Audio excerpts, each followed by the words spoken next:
The morning sun had barely risen over the sleepy town of Iron Hollow when the sound of a bell above the glass door of Harper's Diner chimed for the first time that day.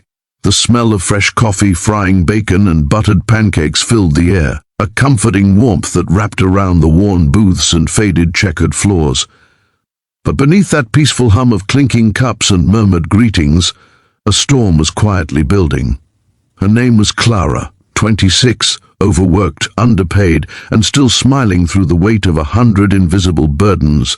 Her apron was faded, her hands rough from scrubbing, her eyes tired but kind. She had been working double shifts for weeks now, trying to keep up with hospital bills for her mother and the rent on their crumbling apartment. To the world, she was just another waitress with a forced smile. But to her mom, she was everything, hope wrapped in a uniform and exhaustion. That morning, she tied her hair in a neat ponytail, looked in the reflection of the coffee machine, and whispered to herself, "You got this, Clara. One more day." But she didn't know, by noon, that simple diner would become the stage for something unforgettable. If you believe in kindness, second chances, and standing up for what's right, please like, comment, share, and subscribe to Kindness Chronicles. Your support helps stories like this reach more hearts. It started when 3 men swaggered in, loud, crude, and already smelling of alcohol despite the early hour.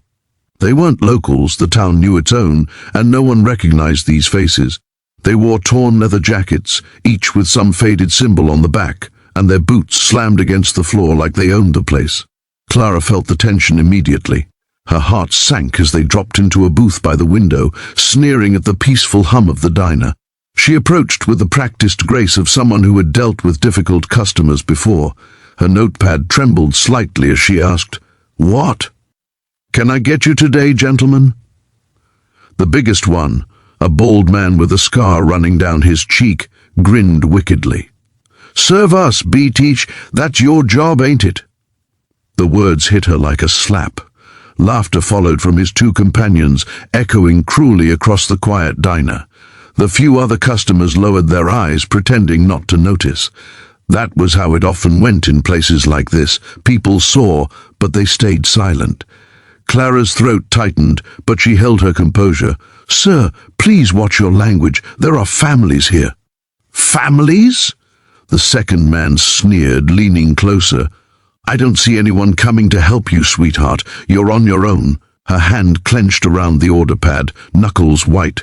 She glanced toward the counter where old Mr. Harper, the owner, stood frozen, too frail and frightened to intervene. The 3 men started making louder jokes about her looks, her clothes, her voice, crude words slicing the air like knives. Clara tried to step away, but the third one blocked her path, smirking. The room's atmosphere turned thick with dread. A mother in the corner pulled her child close. The cook peeked from the kitchen, helpless.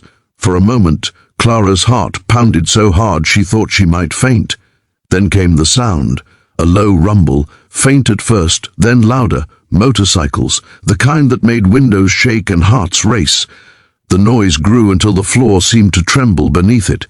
Then the diner door swung open and sunlight spilled inside. 6 men walked in, bikers, but not like the first group. Their jackets bore a crest that read Iron Wings Brotherhood. The leader was tall, broad-shouldered, with a streak of grey in his beard and calm, steel-blue eyes. His name, stitched across his vest, read Cole. The thugs looked up, sneers faltering as Cole's group filled the diner with quiet, commanding presence. Clara instinctively stepped back, not sure if the situation had just gotten better, or worse.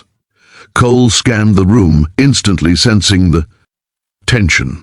His gaze landed on Clara, saw the fear in her eyes, the way her hands trembled.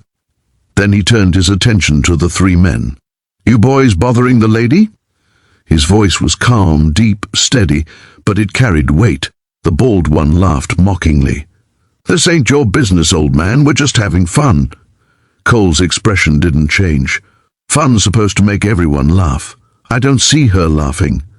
A silence settled like dust. The thugs shifted uneasily.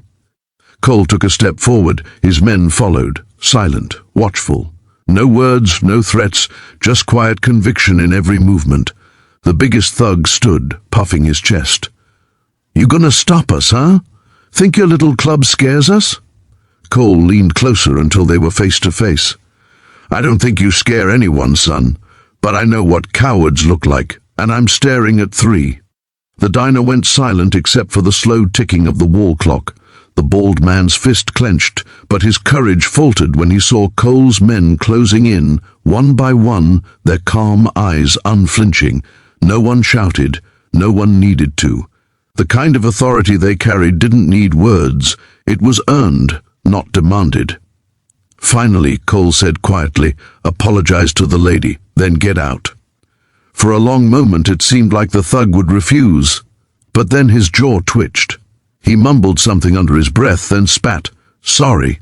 Louder, Cole said. Sorry.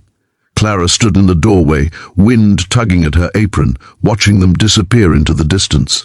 Something inside her shifted that day, not just relief or gratitude, but strength.